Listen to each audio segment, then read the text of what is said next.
Sten, you're live. Thank you, Larry, the Liberty Guy. Welcome to another segment of In the Dugout with Mike Stenhouse. I'm your host, the founder of the Rhode Island Center for Freedom and Prosperity. And by the way, join us in celebrating this month our 9th anniversary. We were founded in August of 2011, and it's been 9 years working to see free market ideals implemented in this state. And we'll explain in a little while with our guest, Chris Cargill, after a little commentary, but that's the point today. Did you know that free markets destroy? We'll explain that in a little while. Hold on. But first, 2020 has been a terrible, horrible year for legislators, both at the federal level and here in Rhode Island. I mean, so much so that we have to wonder if lawmakers, the General Assembly, the U.S. Congress, are even relevant anymore. I mean, just look at the hyper partisanship and paralysis we see in the U.S. Congress, and look at the cowardice we see in the Rhode Island General Assembly refusing to engage. I'll talk about more of that in a second.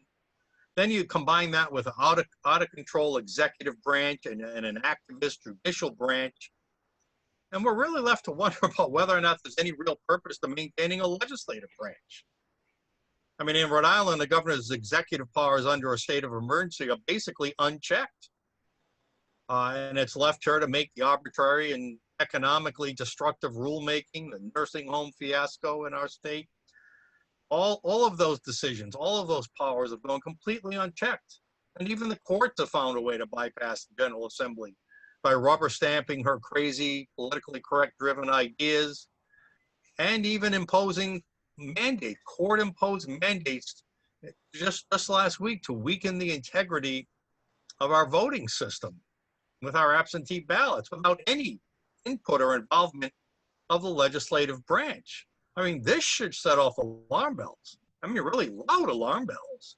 This is not how our great American constitutional democracy is supposed to work. And the same thing's happening federally. President Obama started it with his phone and pen. I'll act by phone and pen if the legislature won't act. And President Trump has picked right up, with the executive orders. I'm a conservative and I like most of the actual policies that the president has been unilaterally imposing, but I hate the process as a constitutionalist. And think about it for liberals. They hate both the policies and the process. And you better bet they're looking their chops that if Biden or whoever the next Democrat president wins, they'll be taking this kind of executive action very soon as well. And I'm not the only person thinking about this. I mean, the Washington Times, led by, in a piece, an op-ed by Michael McKenna last week, the title was "The Death of the Legislative Branch."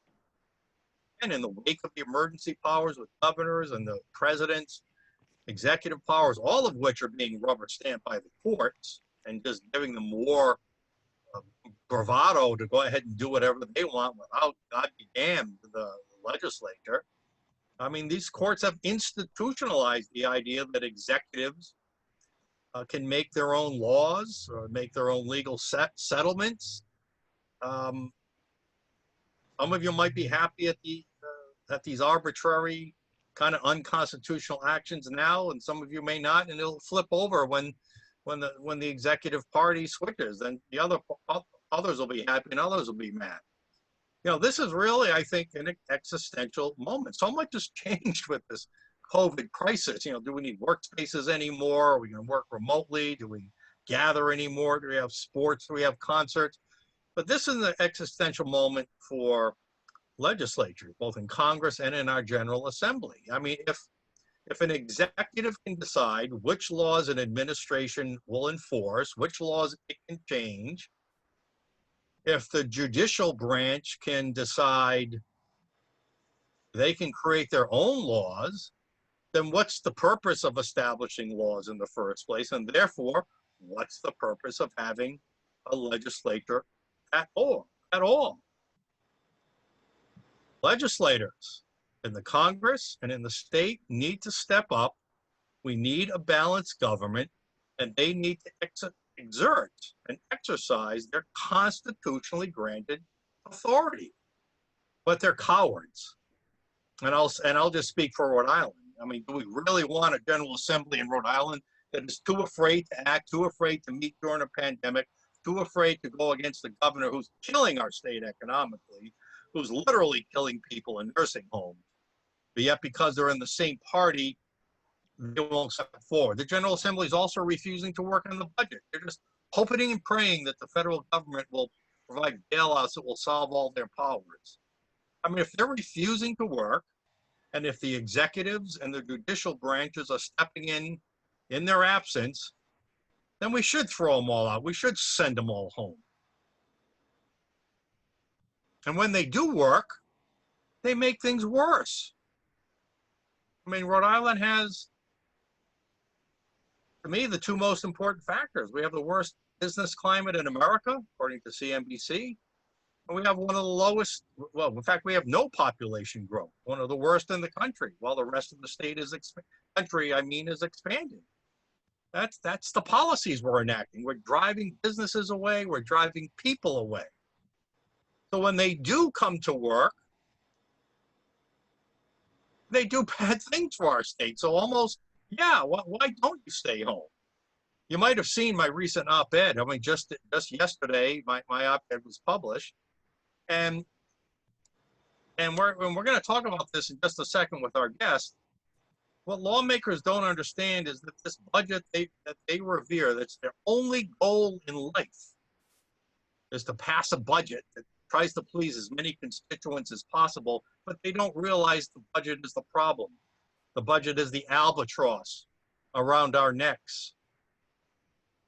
They have a grade school understanding of the Constitution, of their constitutional limitations, of how a free market system works.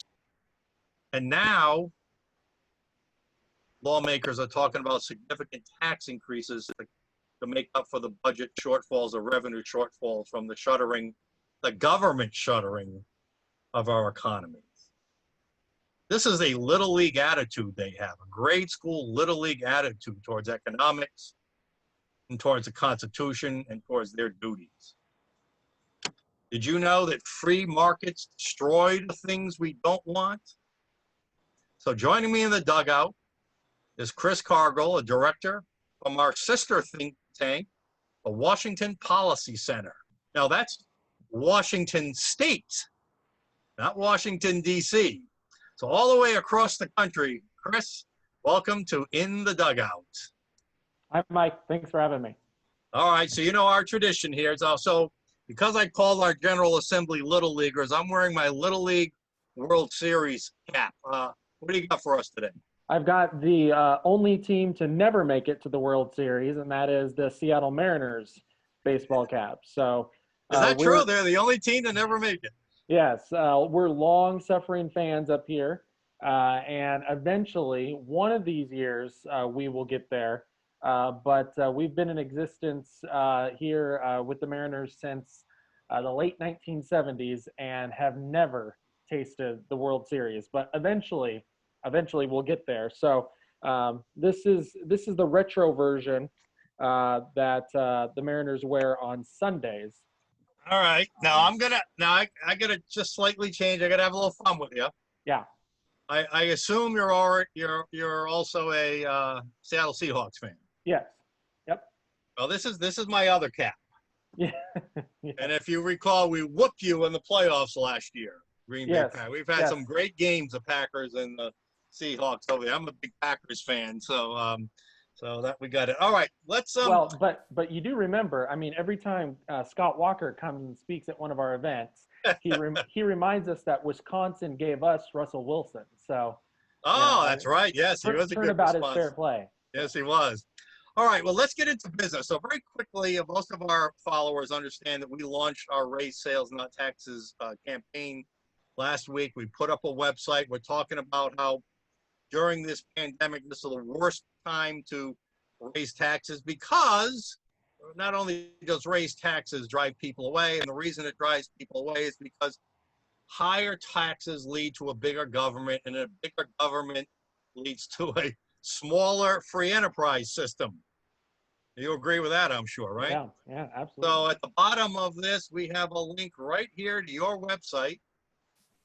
Free Markets Destroy. Tell us about your Free Markets Destroy campaign.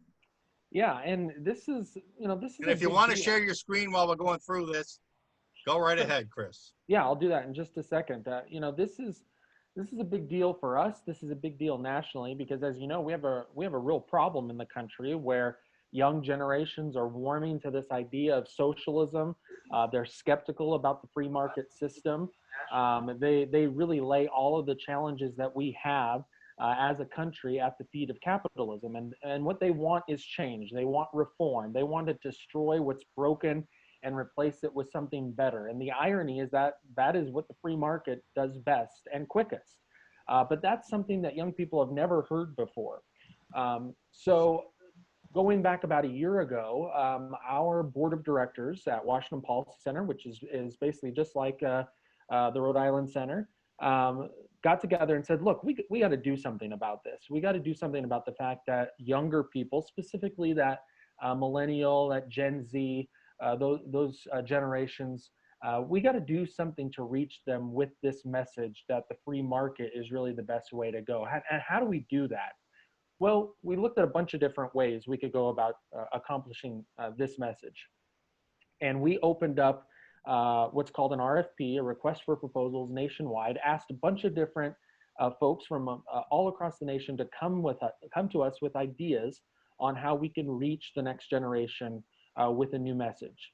Some groups have tried this before, and some groups, quite frankly, haven't been as successful. Right. We've been trying for years in our state. Yeah. Yeah, and I think part of the reason for that is because sometimes we fall into this trap of thinking that it's, we have to be a cheerleader. We have to, do the red, white, and blue. Capitalism is great. Here's why you should believe in the free markets. And we thought that as well. We thought that's what the campaign was going to be all about. That it would just be this traditional, maybe TV, radio, newspaper. Here's how great the free market is, and here's why you should believe in it. Well, it turns out that Emergent Order, which is this creative studio out of Austin, Texas, that has put together a lot of the very edgy stuff, isn't it? Exactly. Yeah, a lot of the rap videos that talk about capitalism online. They're the ones who put together the Arthur Brooks movie, The Pursuit. They came to us and said, "Look, you got to completely change how you're approaching young people. You gotta go to them where they're at. Young people are temperamentally progressive. They want to change things. They want to do it quick. They want to do it fast. They want to destroy what's broken and replace it with something better." And as I mentioned earlier, the remarkable part, the ironic part about all of this is that that's what the market does best. The market is what destroys the bad things and replaces them with something even better. So it looks like you used a little reverse psychology here. That's exactly right. So, what does the free market destroy? Well, it destroys monopolies, destroys bigotry, it destroys broken models of education, traffic jams, climate change, hunger, poverty. Whoa, wait a minute. Free markets destroy climate change? Absolutely. Come on, capitalism creates climate change. Come on, don't you know that? Well, I mean, everything that you can possibly think of, it's the free market. If you want to fix it, the free market can fix it in the quickest way and best way possible.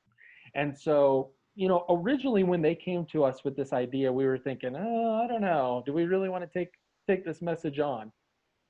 But the more that we thought about it, we said, well, maybe this is the best way to do it. So we went back to Emergent Order and we said, well, let's test this. Let's make sure that this is going to work before we go all, feet first and dive into this as well. And so Emergent Order went online. They did a test with this back in March on social media platforms. And it turns out that this message was exactly the type of message that young people responded to. Free markets destroy. That's right. Well, it's an eye grabber, first of all, for anyone. Absolutely. Right? Absolutely. So we were pleasantly surprised by that. And that gave us the evidence that we needed to push forward on this campaign.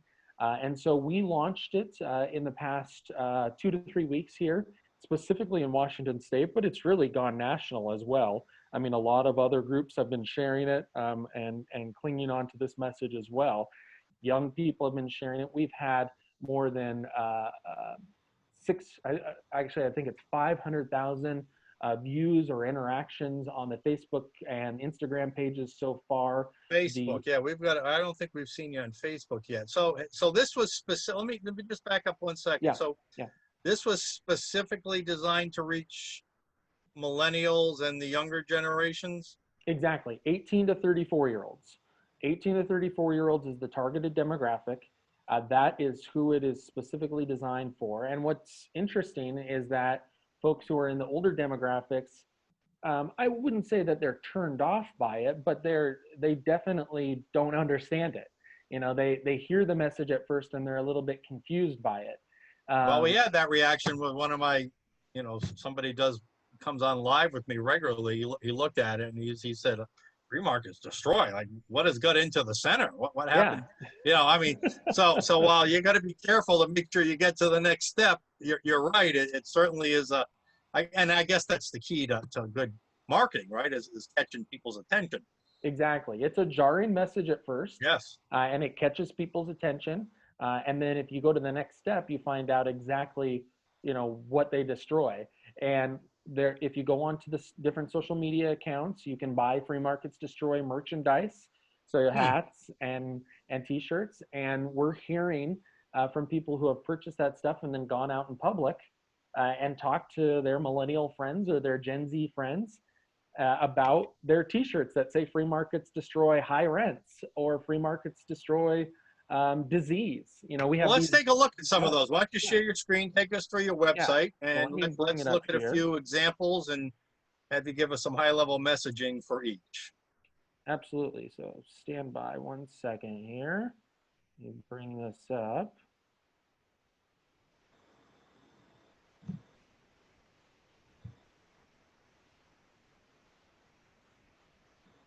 Sorry, it's just taking me one moment here. All right, so on the website here, you can see this is the website of freemarketsdestroy.com. So when people go to this website, it's kind of like a news magazine. The 5 topics that we've chosen to concentrate on initially are disease, hunger, high rents, climate change, and boredom. So if you let's start with disease. How do free markets destroy disease, which is obviously the story of the year? Yeah, absolutely. So disease right now, I think what a lot of people don't necessarily realize on the disease factor is, perfect example. Right now, we have 100 different companies competing to try to come up with a COVID vaccine. And that's a perfect example of how the free market is competing right now to try to come up with something that solves one of the biggest issues we have as a country right now. So let's contrast that to, just quickly before you get into detail. Sure. I like to do contrast. So with a government-centric approach, you'd probably have one group of scientists working on one solution, and you're going to either have to live with it or not, right? That's going to be your option. Exactly right. Maybe it'll work, maybe it won't, but with the free market, you're going to have plenty of options, right?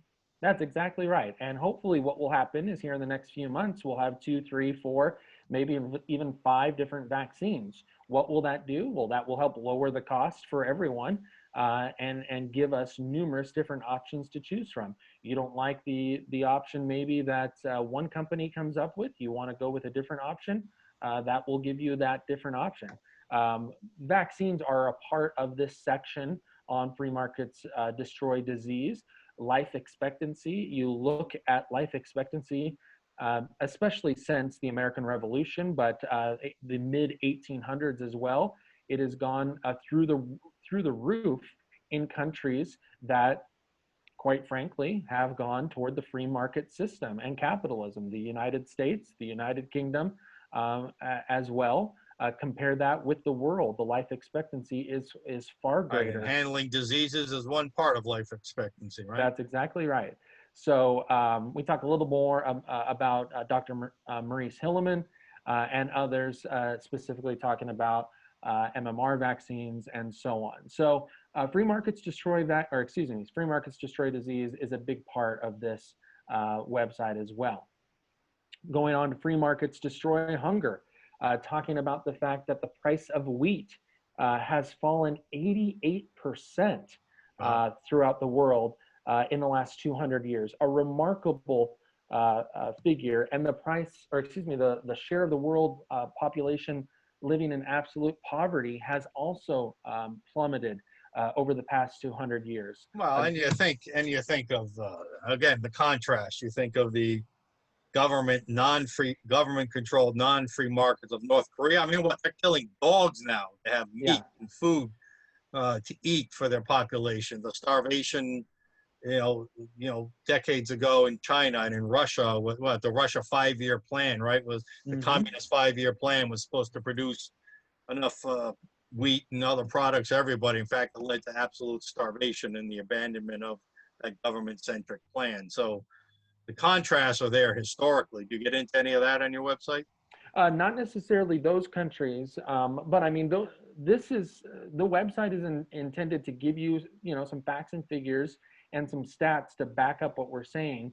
But also on the social media channels, we do even more of what you just said. When these specific examples come up, whether it be the current examples in Venezuela, where the price of eggs or the price of bread come up, we certainly point that out. So yeah, I mean, it's a perfect example for us to get in there and point out hunger issues, starvation, poverty in these specific countries, and contrast that with the United States and more Western capitalistic countries. All right, now government imposed rent controls. That's got to be a winner, isn't it? Yeah, well, especially in cities like Seattle, San Francisco, and others where they're Boston. Yeah, Boston's another one where they're trying to put You got to think a little East Coast rent now. Stay control. off the West Coast, right? Yeah, We're on the yeah, East Coast now. absolutely. So yeah, I mean, free markets destroy high rents. You're sick and tired of paying 2,000, 3,000, 4,000 a month in high rents. Put the market back in control of this. People say all the time about how, well, maybe we should put the government in charge of putting a cap on rent. Well, you want to do that? Look at a place like San Francisco, or look at a place like New York. This is a perfect bar chart here that shows 3 different cities: Tokyo, San Francisco, and New York. Look at the examples of these 3 different cities and which cities have the highest government control and which cities have the lowest government So control. Tokyo has low control? Exactly right. Tokyo has low control. Another example of this is Houston, where basically the cost of living, cost of housing, I should say, in Houston has essentially stayed flat over the past 20 years compared to other cities. And all right, so how do you feel about something like, I don't know if it was an executive order or in the legislative package, but I think it's executive order. We're banning foreclosures on the one hand, and we're banning evictions if you can't pay your rents. Now, we are in extraordinary times, so do you support policies that protect tenants and residents during times like this, or is there a free market solution to that? Well, what's interesting about that is there was just an article put up in Seattle from one of the major Seattle TV stations, talking about the fact that a lot of landlords who own some of these properties are now experiencing hardships because of the fact that a lot of these people are not paying rent. They're no longer paying rent because they know they won't be evicted.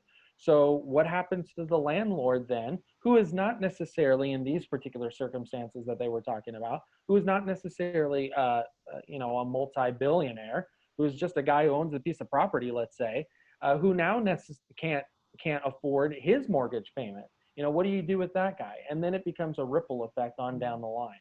So I think it's there's always the land of unintended consequences when government officials start putting in these pieces of legislation or regulations, thinking that it's going to help the little guy, when they don't necessarily think through those policies and the ripple effects that those policies can have. Right, but on the other hand, and again, I'm as big a believer in free markets as anybody, but the bad rap the free markets and capitalism gets is that it's not compassionate, right? Yeah. So in a crisis like this, when people can't afford their mortgages because their government took away their jobs or shut down their business, took away their livelihoods, or they can't pay their rents. What would you propose? Listen, in general, free markets destroy high rents. I agree. What's the compassionate free market idea to a situation like we're experiencing, so many Americans are experiencing right now? You know, it's a good question, and I have to admit I don't necessarily have the answer Yeah, I'm today trying to think of one for you. too, Chris. I'm trying to think. But I mean, in Washington State. We've experienced we've been one of the states that experienced probably the biggest shutdown of all the states. I know what Um, the free market idea is, and it's groups like you and I work for. well, absolutely, absolutely. Charitable. I mean, free markets, at least I hope you agree, free markets mean a robust private charity system where people Well, of their own free will donate to causes. So, setting up a nonprofit that will help people pay their rents or mortgages, or at least partially, in a deal, working with landlords or banks to work out a temporary payment system, and having charitable organizations, because I believe in the goodwill. Free market, to me, when you're free, you're generous. well, I think the other answer to this is to not have government shut down an economy. I Yes, mean, that would have helped. yeah, I And mean, allow the free market to work and allow exactly. freedom to keep the disease at bay. Yes. Exactly. I mean, Yes. I think when all is said and done, and we get 5, 10 years down the line from this, we will discover that probably some of the major shutdowns that we did may not have had the desired impact that we were I think looking that's for. becoming clearly evident right now. Yeah. Well, listen, we can go through. I don't want to go through all your website, but you've given us some great examples. So I want to talk about where you're going with this. Yeah. So you mentioned that this is not just a Washington, even though it was developed by a Washington State think tank, your Washington Policy Center. This is becoming a national campaign. Yeah. I mean, we've kind of added it into our campaign. Are you seeing similar things happening in other states?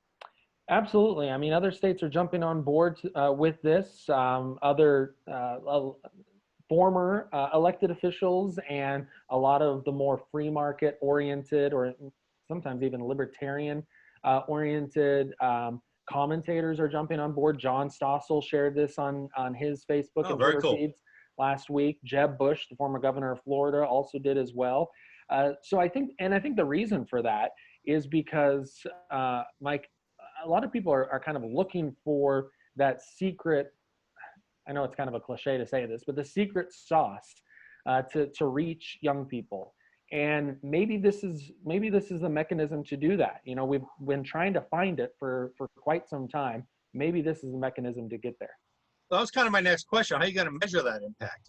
Have you done polling beforehand, and are you going to do Yeah. polling afterhand, or how are you going to be able to measure whether this message is sinking in or not? Yeah, and that's a twofold answer. The first is the educational piece, which, quite frankly, we're probably not going to know for a couple of years whether that's going to be successful. That's a long-term goal to try to turn. We didn't get into this situation overnight where young people are more favorable to socialism. We're probably not going to get out of it overnight. So that's a long-term goal. The shorter-term goal is the engagement piece. And so, yes, we did polling beforehand specific to Washington State to see what the appetite was for socialism. We're going to do polling throughout the campaign to see if that changes at all. But the other part of it is that, the great thing about social media, and this campaign exists purely on social media, it doesn't exist anywhere else.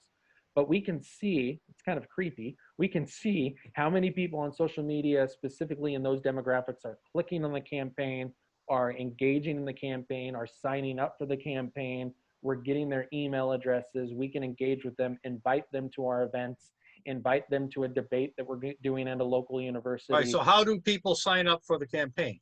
So they can do that on FreeMarketsDestroy.com. FreeMarketsDestroy.com is the website. Yeah. Or they can find us on Facebook. Just search for Free Markets Destroy, or Instagram. Just again, search for Free Markets Destroy. Any of those channels, you can click on the campaign, you can like the campaign, you can sign up for the campaign, and you can purchase that merchandise. If you have a young person in your life who you want to purchase, let's say they're they're really concerned about climate change, you can purchase them a Free Markets Destroy climate change t-shirt or mug or water bottle or whatever, and start that conversation with them. All right. So we'll that's what people can do, is to get engaged, to get informed. You can measure some of those things. Think tanks like ours, who are also looking to advance the same message, this great message that you've developed at the Washington Policy Center.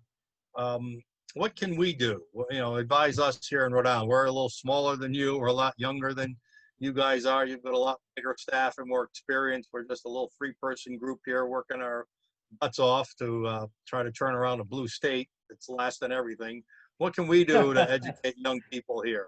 Hey, we're a blue state too. You know, we're Yes, on you the are. West Coast. So, you know, it's great for us as sister think tanks to be involved in this campaign together. So liking the campaign on the social media channels, sharing that, encouraging your members to be a part of it, to get involved in it, is, I can't tell you how helpful that is.